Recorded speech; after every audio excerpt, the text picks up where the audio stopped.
On life, I low-key feel that team attack against Mars got better coordination than the Power Rangers. Oda even gave him a Megazord throwing hands at the end of the chapter. Mercury dental premiums about to be crazy.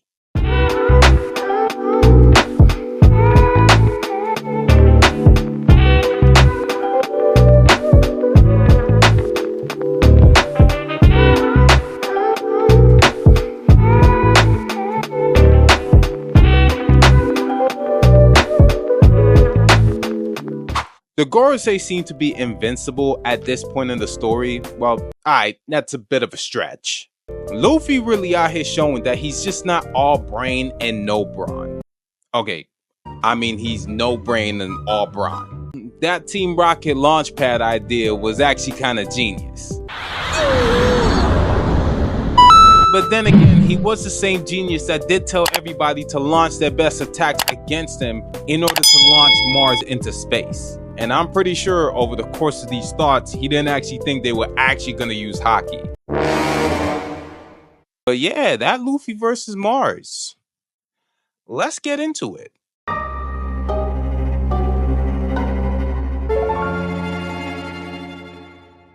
Luffy and Ho-Ho are basically going at it, and I'm a little curious because at this point in time, I'm actually sitting here and considering what is it actually gonna take to damage the Gorosei?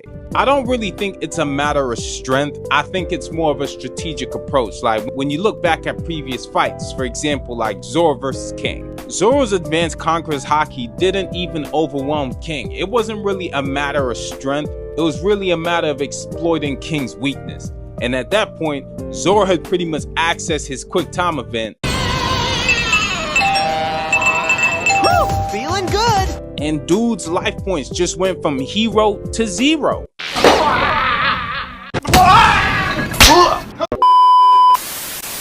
Hero actually has no context here. I could not find anything that actually rhymed with 8,000.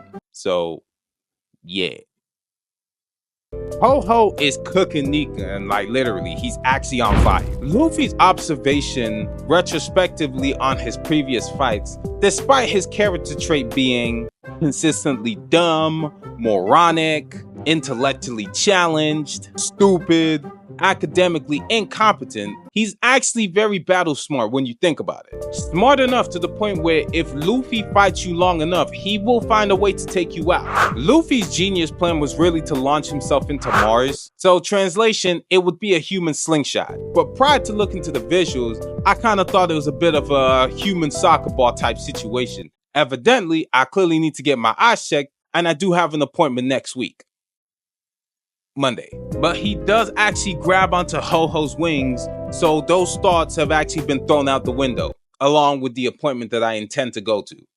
Not really. But I have to give credit where credit is due, because to be honest, tanking all those attacks, you can definitely say that this is definitely a durability feat for Gear 5, because he tanks an impactful strong right from Frankie, an Ifrit Janbei hails memories from Sanji, and then, well, he tanks a Nika giant punch from Bonnie. I'd say the name of that is like the equivalent to Saitama's regular consecutive punches. I mean, it's definitely strong, but it just sounds lame. Despite the pain he felt, he eats that joint. And from the looks of that panel, we're not going to be hearing from Mars anytime soon.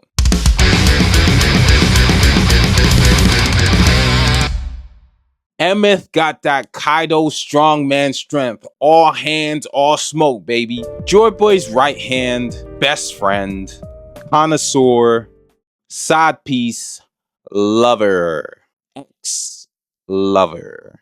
Okay, I definitely took that too far. This dude right-hooked Mercury and he chipped his tooth. Chipped seems like a minor break. This was just straight clean off. Cleaner than when I broke my arm as a kid. Okay, that's a lie. I've never actually broken an arm. Touch wood. Once Luffy sends Mars packing, the escape pretty much continues. Mercury and Jupiter have zero intention in letting anybody go. Mercury, Jupiter, I'm gonna need to talk to y'all man to man, person to person, or whatever you identify as. We trying to be in Elbaf by October of 24. So I'm gonna need y'all to let him go so we can at least progress the plot. What do y'all say? Yeah, I didn't think that was gonna work. So I'm guessing we're gonna choose violence. Not by my hand, of course, because I don't actually believe in violence. So stay in school, kids. But by my favorite protagonist, Massive Monkey Nika D, who leads the violent retaliation with an armament hockey fist straight to the face. Because Jupiter sucks better than my... You know what? Let me not even go there. Workery gets past Luffy, and this is where we get to the end part of the chapter where Emmett gives him a right hook to the tooth, or tusk. Nah, whatever, he got wrecked. This is how I know Emmett did some damage, because Workery ain't got no pupils. Dude's eyes went straight clean white. If there ain't no blood, no battle scratches, the last way you can tell if somebody got hurt is if you look in their eyes. Your mouth tells me that it didn't hurt, but your eyes tell me it clearly do. We even hear Joy Boy communicate with Emmett, basically stating that it's time. I mean, with the way that kind of sounds, he look like he kind of got that Seto Kaiba timing with the whole You triggered my trap card! Emmett might actually be the MVP in this escape sequence.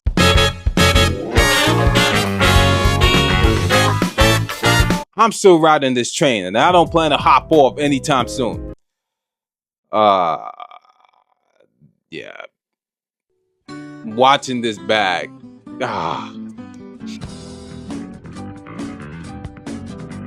Well, you know when you script something, and then when you say it, it just sounds kind of dirty. Yeah, that. Bonnie is Luffy number 2 at this point. Like, I mean, she not ever gonna be as strong as, you know, Massive Nika D. But, you know, she gonna throw a couple rubber hands here and there. She can use Nika's abilities, but I would call her like the baby chibi version. Almost like, you know how you have Yugi Moto, and then you have Joey Wheeler. I mean, he was cool, he was nice, but I mean, he was not Yugi. But at this point, Bonnie is basically jumping in team attacks. Sanji even tells her Captain's orders are absolute, and she fell in line. The typical formula for a future Straw Hat usually is that the person in question is usually in some sort of dilemma, to the extent where Luffy saves them because of their circumstances. Said person is not forced to leave the place that they came from in order to either fulfill a dream, or they can no longer return because of the danger that they would actually be in if they came back. So for example, Bonnie would fall into the latter. This actually kind of reminds us of our favorite archaeologist, Robin Chuan. Now, despite the twist of events in Water 7, gradually after Alabasta, and a couple hundred chapters, we are now here. I never really thought Carrot was actually going to join the crew personally, but Yamato, despite what was said and what was done, you know what, I ain't gonna get into it, because low-key,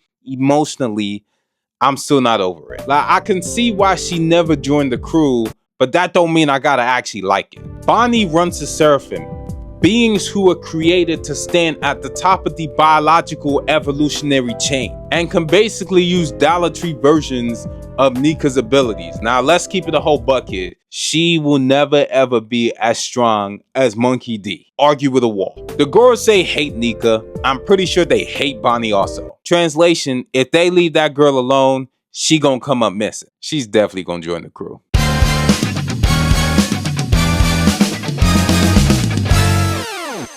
We get a cameo from Katakuri, and seeing as we still don't see any sign of Big Mom, we can pretty much assume that she is still sleeping with the fishes.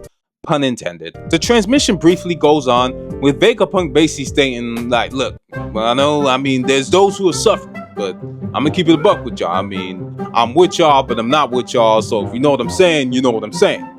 You know what I'm saying. Basically. So the transmission has been interrupted momentarily, not permanently. In order for it to be actually dealt with permanently, they'd actually have to destroy the snail's memory circuits directly. Cypher and the Seraphim are falling from the sky, and in unrelated news, we do have an exchange with Kaku and Stussy.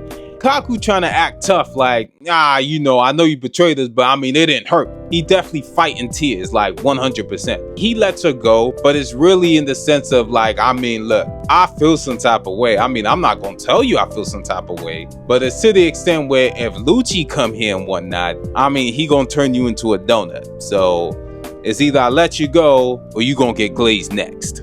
But yeah, let me know your thoughts below. Did you like the chapter? Did you not like the chapter? We are on break next week. Well, next week is technically this week. So I may get another video out. I might just take the time to kind of chill a little bit. Motivation's been a little low, but we'll talk about that another time. But yeah, where do you think the story's going next? We are going to Elbaf real soon, and Egghead is wrapping up. But yeah, let me know your thoughts below. Like, comment, subscribe, and I'll holler at y'all later, man. Peace.